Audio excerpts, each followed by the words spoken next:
Hey there, Biggs here with Izzet Polymorph in Modern. 1, 2, 3 lands, triple transmogrify, and a bauble. So, it's a little outrageous. I'm just going to throw that away. 1, 2, 3, bauble, 2 counter spells, and a polymorph. So we would pitch back, I guess, the Swan Song. We only want 1. Cast a bauble. Crack it, get an idea of what our opponent has. Silvergill Adept, is this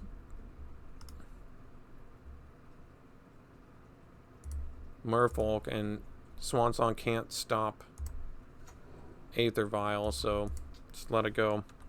Probably won't even cast it this game. So we're just looking to get a 4th land and a talisman so that on turn 4 we can cast make an Emrakul.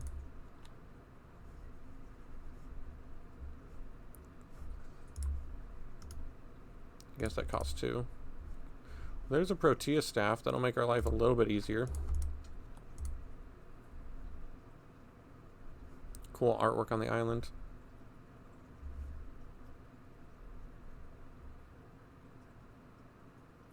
Draw spell in Merfolk for some reason.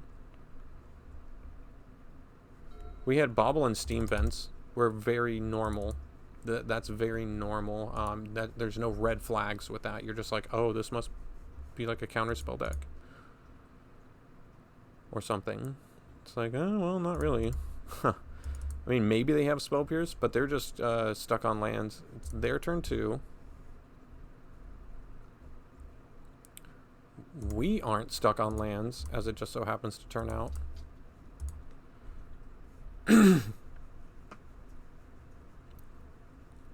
They would have played a land if they had it. It's not like they're purposely holding their mana up. They literally can't cast the spells in their hand. He had to discard a land you control to its owner's hand, counter target spell. Oh my gosh. Just actual counter spell? Oh my god. What if we can get a land drop? We can activate. That's fine. He probably should have put it on the Ink Moth? Okay.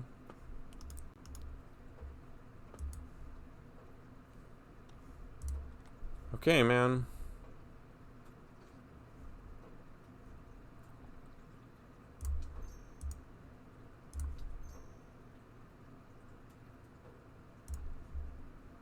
Now, ironically, a Swan Song would stop a Spreading Seas. So that's really good for us. If he goes to Swan Song again, or if he goes to Spreading Seas us on the Ink Moth, then Swan Song. 3 lands. And that's really weird that he isn't just tapping out. That's fine. So, Emrakul. Easy peasy. Merfolk squeezy. Just to let them know. They got their lands. They're about to draw another one. 1, 2, 3. Exactly enough. Wonder if they saw that line. They understand what's happening. What do they have on the sideboard? I'd have to assume they were able to pack a lot of random things for a lot of random matchups because their deck is so, full of creatures, just Merfolk, that you can't really make your game 1 plan better. So the sideboard is completely dedicated to anything you want. And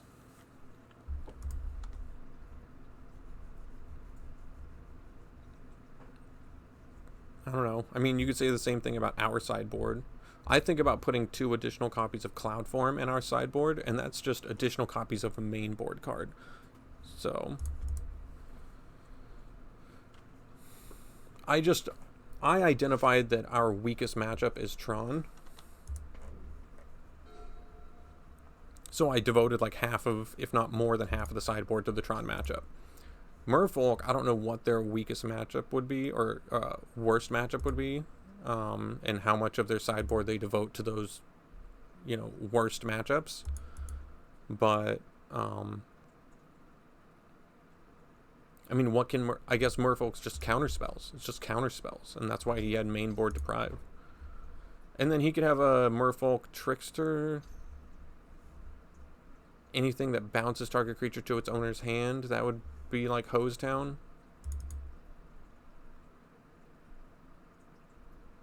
Cryptic Command would bounce it to my hand. Oh, no, it won't, because it's a colored spell.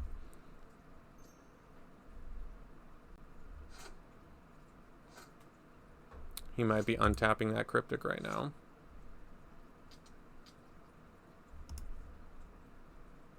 Just another one of these. Tap around, tap target permanent. Just trying to most effectively get out his Merfolk while recycling his own mana. Dude, like, you're just wasting our time. Can you beat an Emrakul? 1, 2, 3, 4, 5, 6, 7. Alright, man. Get out another one after that. That's 1, 2, 3, 4, 5, 6, 7.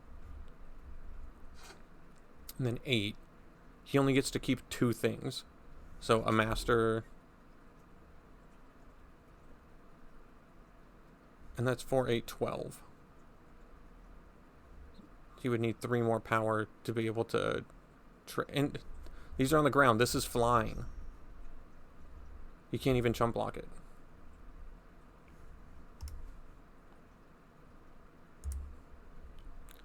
Alright, man. I mean, it's a really good start. I'm not going to lie. He was slow with his lands, but he ended up getting lands off the top. He drew exactly lands. Runner, runner, runner lands. Because he had 1 land to start the game. He didn't have a land drop on turn 2. And now he has 4 lands on turn 5. So he hit runner, runner, runner land. Kosi's Trickster. Man, he keeps putting Merfolk in play, man. He's going to sack 4 lands. And then 2 of these creatures. Oh my god. He still has 3 cards in his hand. This is insane. He's finally done. And then what? This is an island walk. Gross. Alright. Well, all of his things have island walk. What's frustrating is... 1,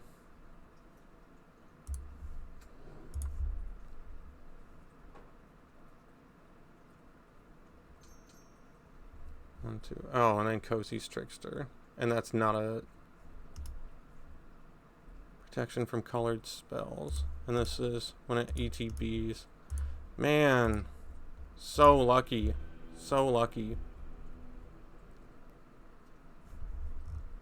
That was our turn 6. So that was a very slow Emrakul for us. Swan Song's probably really bad. Void Snare would be better than nothing. Dispel would be better also. Only because we saw he had that Deprive at the very beginning of the game. He started the game by discarding. Man, I can't believe that. Ugh. Oh, man. So he has main board Deprive.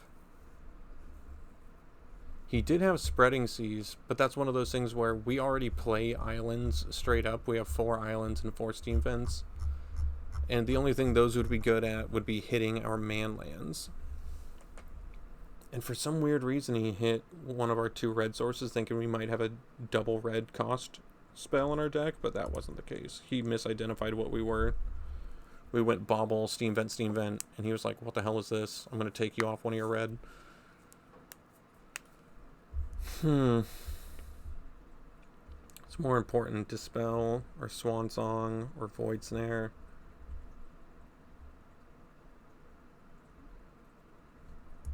Might just be Dispel and not even the Void Snare. I don't know. And like I was saying, I'm worried about his sideboard. I'm wondering if he has things like Grafdigger's Cage. We have the Transmogrify. We have the Colony Garden. We have the Bauble, so we get 2 looks on turn 2 for that Talisman. That would give us a turn 3 Emrakul. Sure. Did our opponent mulligan aggressively? I think he went to 6. Nope, he just straight up kept a raw 7. And raw 7 again. Well...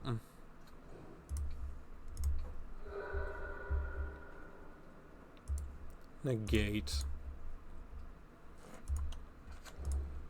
I guess we'll be going for Transmogrify while he's tapped out. He can't hold up negate forever. Sorry about that.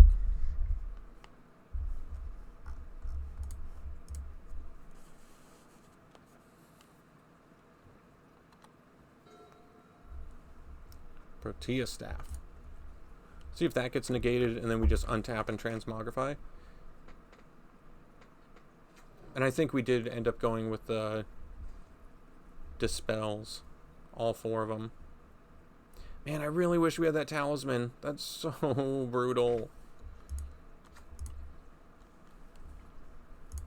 We drew Staff, Dispel.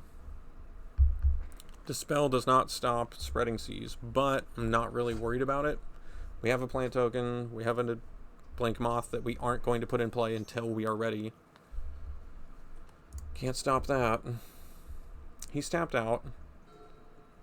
That makes our lives a bit better with Protea Staff. Now we don't need to cast anything for the rest of the game.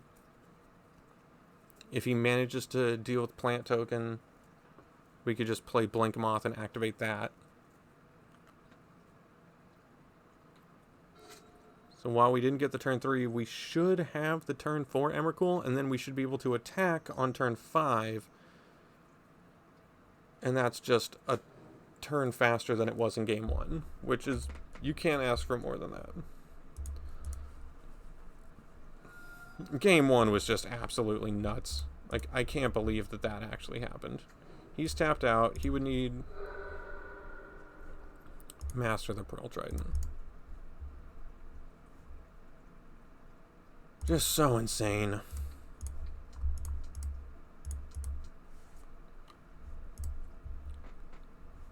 Just so insane. That game 1 was... I guess we were just slow. I want to go back and watch why it took us till turn 5 to get our Emrakul. Because here we are putting it in play on turn 4. We're going to hit him on turn 5.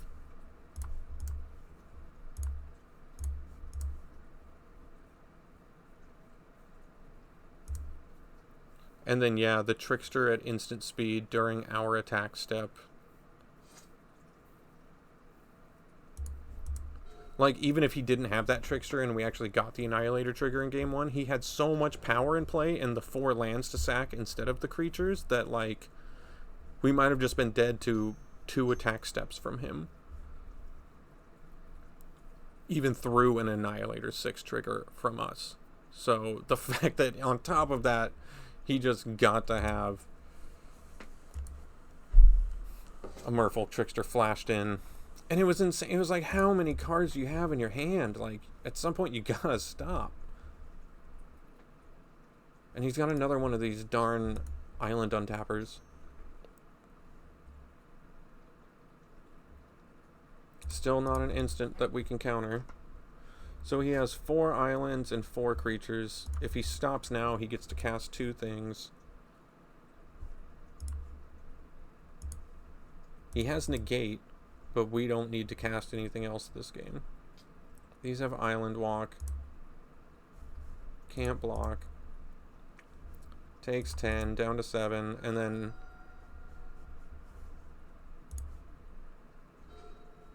we can't block because of the Island Walk. We have to get it to the point where he doesn't have 7 damage in play. So they're both 2/2. They give each other +1/+1, so they're both 3/3s.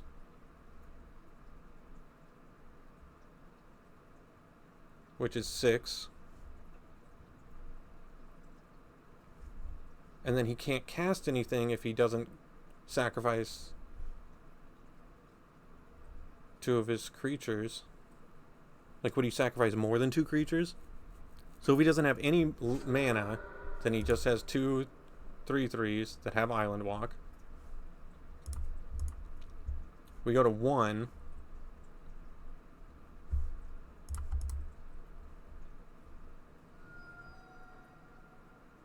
Oh man, so close.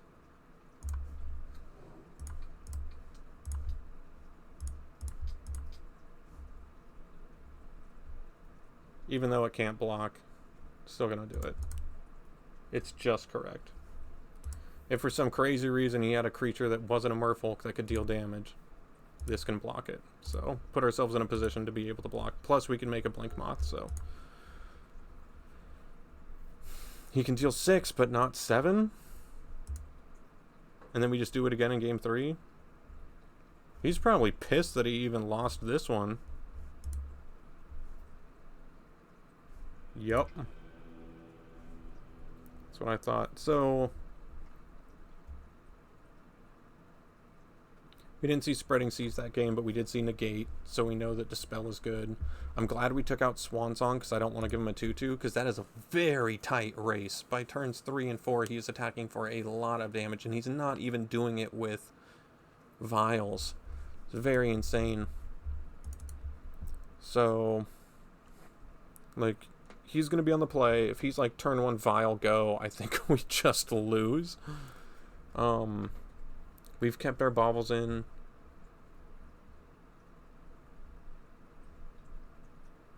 We've been in positions to be able to block all of these games, but he has the Island Walk. I know it's crazy, but what if we took out the islands? But then we probably don't cast our spells, so. Well. And he's still sideboarding too. Now that he knows, he has to respect the combo a little bit more. I like our setup, the 4 Dispels in place of Swan Song. Because he doesn't have many things for us to counter anyways. I mean, even the Spell Pierces are kind of just dead in this matchup, and there you go, there's one right here. And 2 Polymorph effects, Talisman. That's a turn 4, 1, 2, 3, 4. We need a creature. I'm gonna mulligan. Ooh, 1, 2. 2 lands, but we get a draw step on turn 1, a bauble, so we'll get 2 draw steps on turn 2. So we have 3 looks at an untapped land, and then that's 1, 2, and then if we get 1 more untapped land, 3. Like, oh, it's so close. Oh, and we have to pitch something.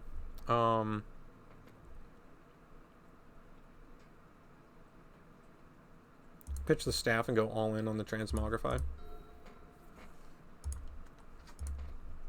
Aether Vial for the first time this game? No, Kosi's Trickster. It's fine. We don't have any fetch lands, so joke's on you. Let's take a look at the top. Deprive, so now we know that we have to play around Counterspell this game. So brutal. So brutal. Untap land, please. Ugh, gross. Alright, the next 2 cards on top of the library have to be untapped land.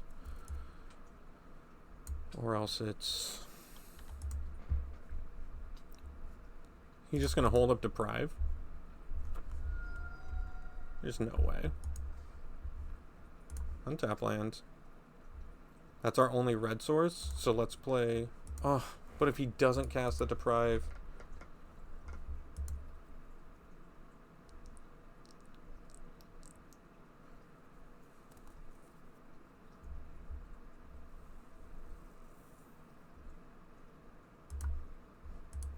I'm almost positive that he's gonna pick up an island and deprive this.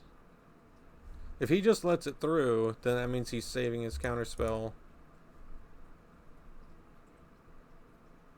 for the spell that matters, which would be Transmogrify. And I want to get those off as early as turn 3 so that I can actually go for it again on turn 4. Oh, it's so risky. Like, don't deprive this. This is just a mana rock. This doesn't win me the game. Deprive the spell that wins me the game. That's what I thought. And we have the Spell Pierce up now, which he's not expecting.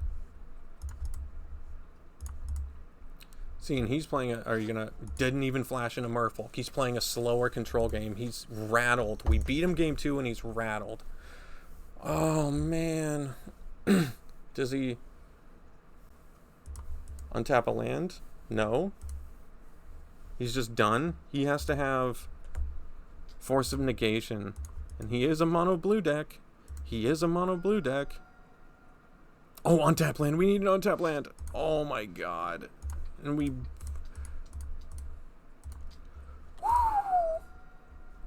So good. Now he has to have Trickster. And we were on the draw. Oh, man. See if our opponent says anything. He has 4 cards. Oh, man. Such a rough matchup. Merfolk is tough. I'm surprised we didn't see Aether Vials. I know historically that Merfolk is a deck that plays Vials. Is this budget Merfolk? Where he just doesn't spend the $80 on Vials? Because that game 1 was absolutely nuts. These Marrow Regeries were absolutely nuts. It makes sense, though, because he kept a 1-lander, so he had 6 Merfolks in his hand. So when he finally started drawing lands in game 1, he just pooped them all out with these mana rebate Regery things. So now he's trying to figure out what he can do. He took 1 more draw step. He has 5 mana. He really finagled his way out of it in game 1. But I didn't have the Emrakul in play at this point. Oh, man. That's right. Turn 3 Emrakul. That's why. I did it on turn 5 in game 1. I did it on turn 4 in game 2 and won. I did it on turn 3 in game 3 on the draw. And I won. Whew. Rough stuff. Rough stuff. Man, you don't see that. And that was a really impressive game 1 win for our opponent. Keeping a 1-lander and it paying off for him in the face of a turn 5 Emrakul from us. We were just dead. And then when we finally attacked on turn 6, before declaring attackers, he played a Merfolk Trickster. So I think we all know what happens there. Alright. What a slog. What an absolute 22 and a 23-minute barn burner. Thanks for checking out the deck here on Tapped Out. Don't forget to +1 the deck, and I'll catch you guys in the next one.